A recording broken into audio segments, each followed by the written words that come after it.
My dear woman, come closer. We need to talk about soft life. You know, I don't have a problem with soft life. There's nothing wrong with it. Soft life is a blessing, and you have every right to enjoy the one you have built. But because sometimes what looks like a soft life today can quietly build a very hard future tomorrow. Let me tell you what I mean. You see, over the years, some of the most distressing conversations I have had were with women who were highly educated, highly capable, genuinely accomplished, who looked me in the eyes and said, I do not know how much we earn. I do not know how the bills are paid. I do not know where the investments are. My husband handles all of that. And they said it as though it was a badge of honor. Now, hear me clearly. Partnership is beautiful. Provision is beautiful. Support, beautiful.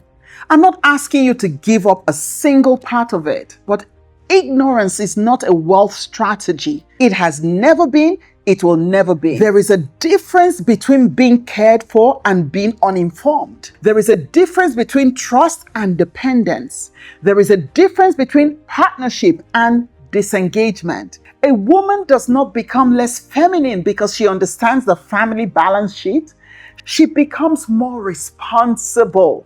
She becomes harder to blindside. So let me ask you what I ask them. If something happened tomorrow, would you know what assets your family holds? Would you know what debts sit against them? What insurance policies exist?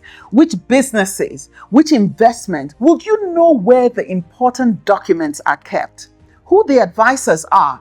And what the plan actually is? If the answer to any of that is no, I need you to understand what that really is.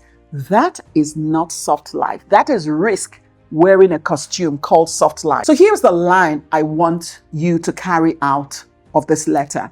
Build a soft life if you wish, but never build a soft future. This is where the ownership audit continues. Last time I asked you, what is in your name? This time, I'm asking you something simpler and just as sharp. Could you explain your family's financial picture in 10 minutes? If you can't, this isn't a failure. It is simply the next conversation you should schedule. Not because you expect disaster. Stewardship requires understanding, and you cannot steward what you do not understand. So my dear woman, the goal is not to become suspicious. The goal is to become in charge of your future. The goal is not to carry things yourself. It is to be informed enough to protect what has been built by you, for you, and around you. Soft life is a blessing. Soft future, a risk. Know what exists. Know where it is. Know how it works. And own your place in the story. Before this year ends, have the 10 minutes conversation. Build what matters. Own what matters. My name is Udo Okonjo, and I'm sending you love.